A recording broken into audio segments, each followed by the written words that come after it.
It's the middle of the night. You're asleep. The doors are locked. The windows shut. Or at least you think they are. Then you hear it. A faint noise. Maybe it's just the house settling. Maybe it's nothing. But then, another sound. A slow, deliberate creak in the hallway. A shadow moves across your bedroom door. Your breath catches.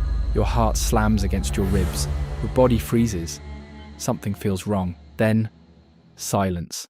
The kind that makes your skin crawl. You squeeze your eyes shut, telling yourself it's your imagination.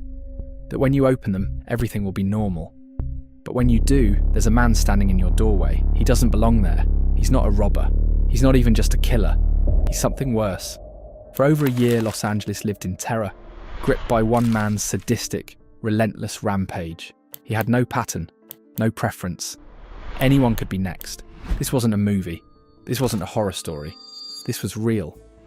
And the man behind it, the world called him the Night Stalker. This is the terrifying, twisted and disturbing true story of how Richard Ramirez terrorized an entire city, how he thought he was untouchable, and how his own arrogance led to his downfall.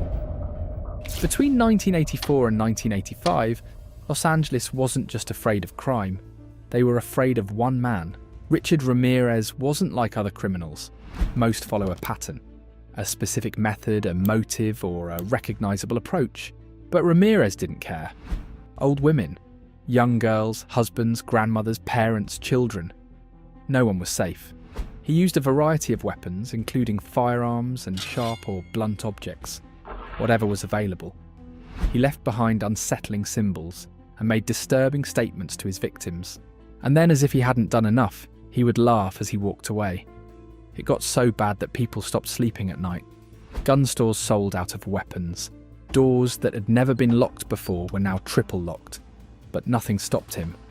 For over a year, the city was held hostage by fear, and nobody knew where he would strike next.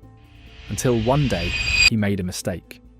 And that mistake, it turned an entire city against him. Before we continue, in order for me to keep making videos, I would appreciate it if you could subscribe and like this video for the YouTube algorithm.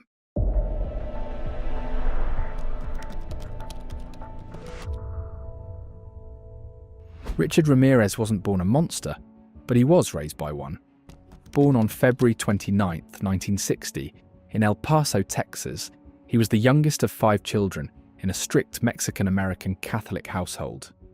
At first glance, his childhood seemed normal, but inside the Ramirez home, things were far from normal.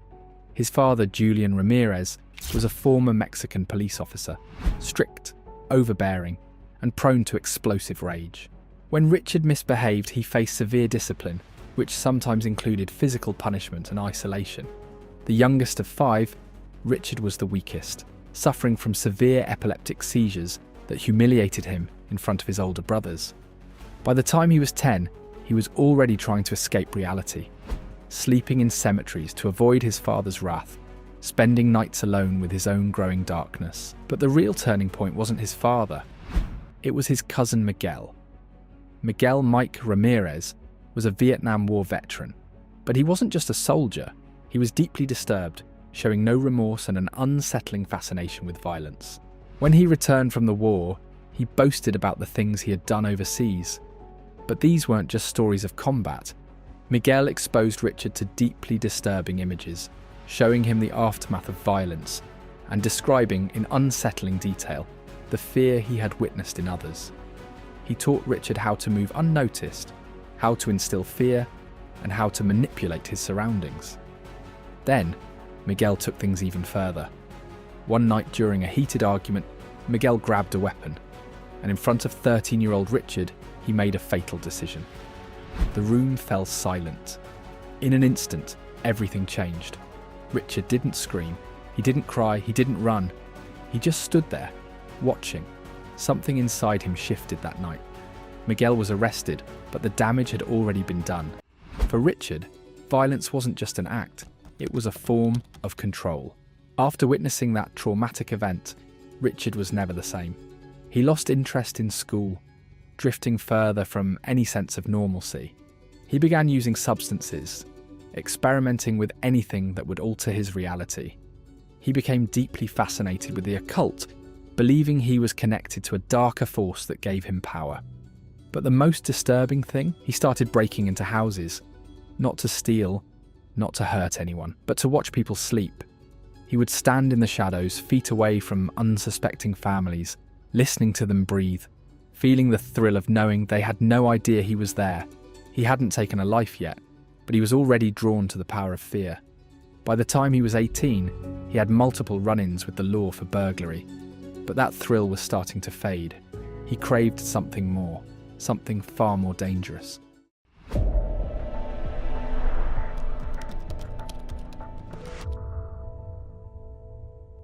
June 28th, 1984. The first murder. Jenny Vintko was 79 years old. She had lived a quiet, peaceful life in her Los Angeles apartment. She locked her doors at night. She thought she was safe, but nothing could protect her from Richard Ramirez. Ramirez had no plan that night. He wasn't looking for anyone specific. He was just prowling the city, and then he saw it. An open window. The latch was broken. A simple push, and he was inside. He crept through the darkness, his pulse steady, his hands already sweating from excitement. Jenny Vintko was asleep, vulnerable, unaware. Ramirez stood over her for a moment, just watching. Then, without hesitation, he attacked. Again and again, until the room was silent. But he didn't stop there. His actions became even more disturbing, showing no remorse, no hesitation. And then, just as calmly as he arrived, he walked out, leaving the door slightly ajar. This wasn't just an act of violence, it was a declaration. Richard Ramirez had stepped into a new reality, one where he believed he was untouchable. And this was only the beginning.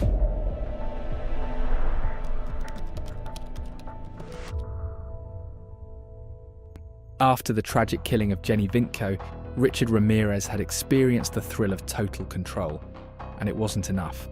Something inside him had awakened, and over the next year, he would unleash a wave of terror that Los Angeles had never seen before. March 17th, 1985. The double attack. It had been nearly a year since his first attack.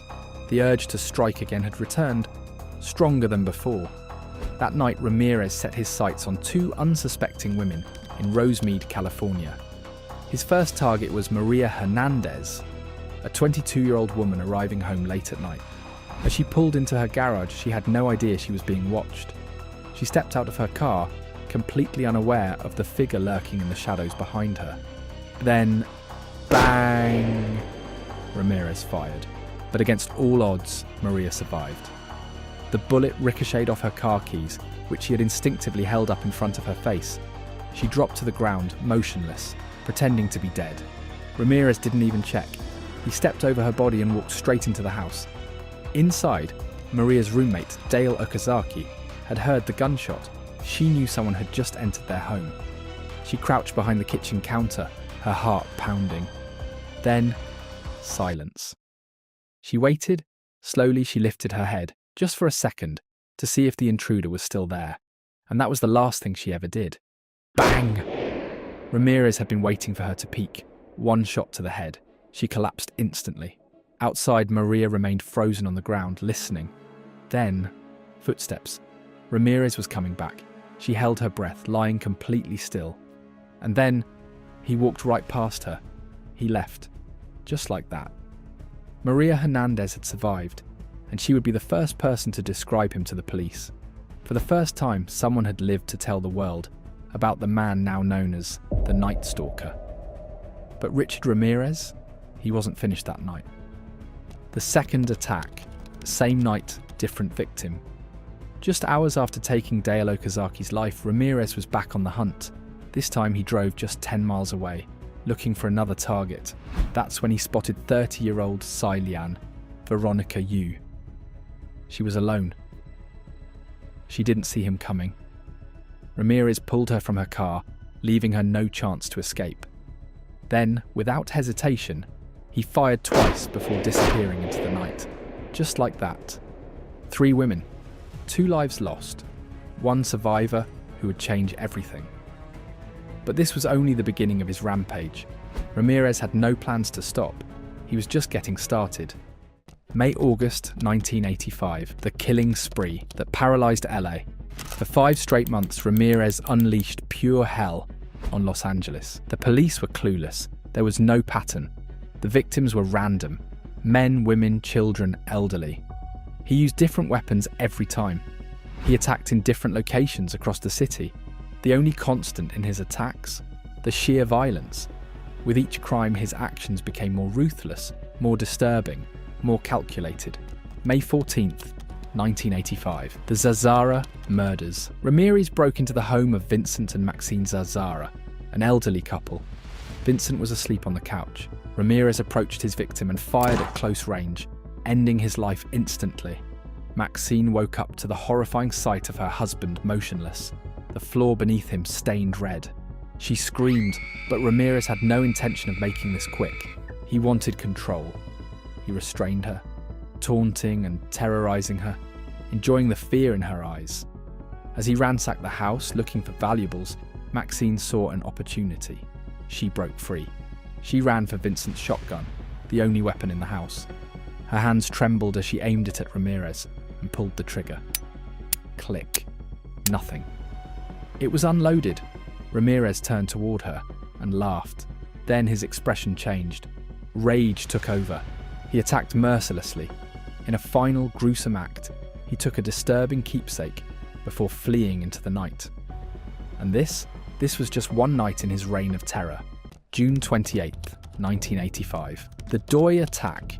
Late that night, Ramirez forced his way into the home of Bill and Lillian Doi, a quiet couple who had no idea the nightmare that was about to unfold. Bill woke up to the sound of footsteps, but before he could react, a gunshot rang out. Ramirez had already pulled the trigger, striking Bill in the head. But Bill wasn't dead yet. As he lay there struggling to breathe, he could only listen as his wife, Lillian, screamed in terror. Ramirez bound her hands, rendering her defenseless. For hours he tormented her, showing no remorse. And then, just like that, he was gone. Lillian survived, but her life would never be the same. July 2nd, 1985. Another random home invasion. Just days later, Ramirez struck again, this time targeting 75-year-old Mary Louise Cannon in her own home. She had no time to react. He grabbed a nearby lamp and used it to brutally attack her. By the time he left, the scene was unrecognizable. Another senseless, random act of violence. Another life lost. 3 days later, Ramirez found his next target, 16-year-old Whitney Bennett. But this time something different happened.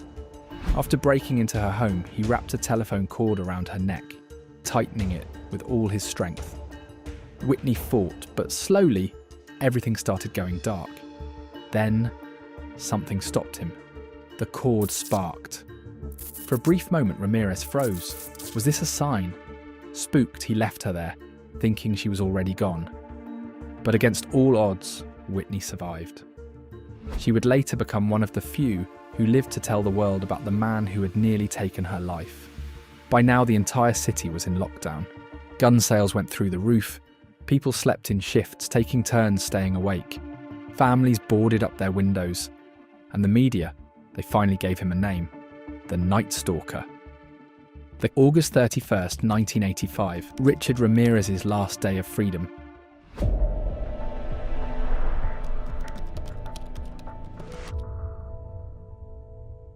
Earlier today, the residents here on Hubbard Street were filled with fear. Not anymore. Now the streets are filled with excitement.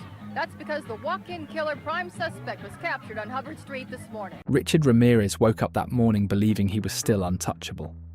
For over a year, he had unleashed fear and violence across the city, leaving devastation in his wake. But what he didn't know was that the LAPD had finally cracked the case. The night before, he had stolen a car from a home he had broken into. He left his fingerprints on the rearview mirror, and this time the police got a clear match. Within hours, his name, criminal record, and mugshot were on every news channel in California. By sunrise, his face was everywhere. On TV screens, newspapers, store windows. Everyone knew his name now, and everyone knew what he had done. But Richard Ramirez, he had no idea. The chase through East LA. That morning, Ramirez took a Greyhound bus to Tucson, Arizona. thinking about visiting a relative. But when he arrived, no one was there to meet him. Frustrated, he took the next bus back to Los Angeles. When he arrived, he casually walked into a convenience store, thinking about nothing more than grabbing a snack. But something was off. People were staring at him. Then the whispers started. And then someone said his name. El Matador, the killer. Ramirez's eyes darted around. Something was wrong. That's when he saw it. His own face on the newspaper by the cash register. The headline, Night Stalker Identified. His blood ran cold. He ran. Richard Ramirez sprinted into the streets, panicked for the first time in his life. He tried to flag down a car, but the driver, recognizing him, sped away. He tried to steal a woman's car, but she screamed for help. Within seconds, an angry mob began forming around him. A man hit him in the back with a metal pipe. Another grabbed a rock and hurled it at his face. Someone swung a crowbar at his ribs. Ramirez staggered, trying to escape, but the crowd was too big. A man tackled him to the ground. A group piled on top of him, raining punches and kicks, beating him mercilessly. For the first time in his life, Richard Ramirez was the one begging. He was screaming for help, for the police to save him. And when the LAPD finally arrived, they found the most feared man in Los Angeles, beaten, bloodied, and barely conscious. They pulled him out of the mob and arrested him. The Night Stalker's reign of terror was finally over, and now the trial of the century was about to happen.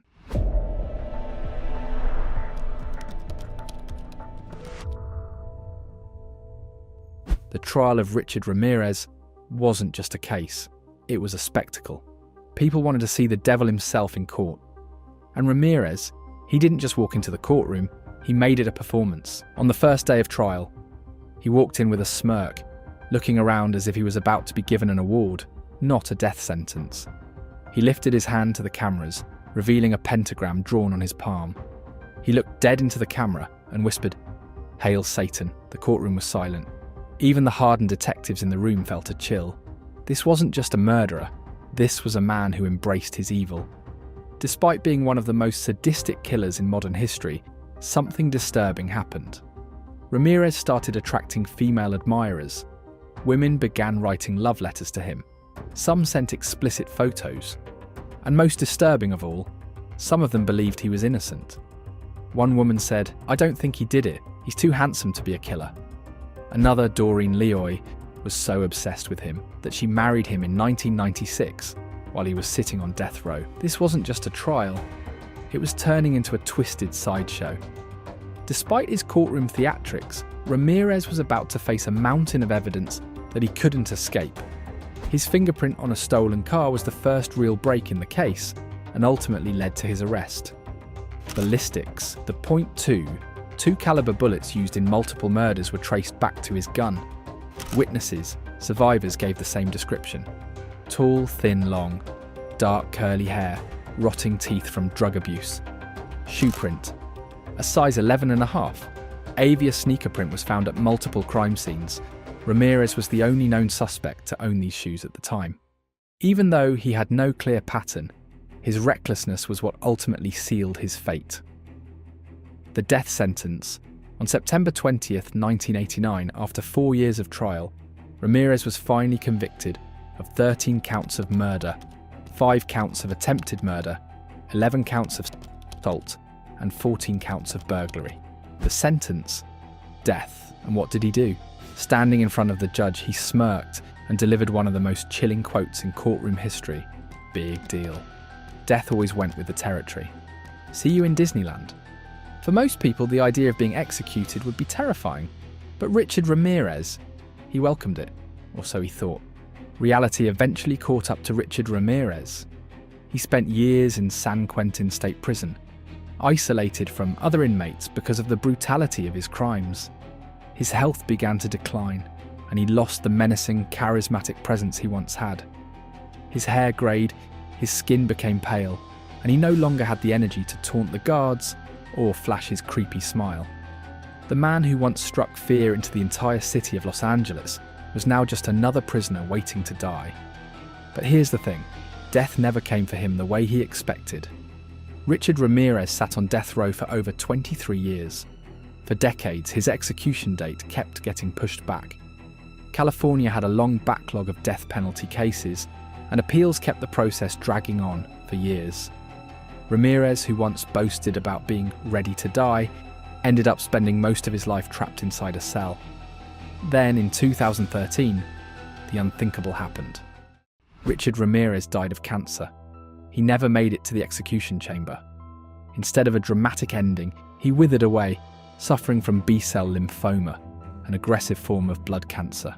He spent his final months in pain, his body deteriorating, until he finally died on June 7th, 2013, at the age of 53.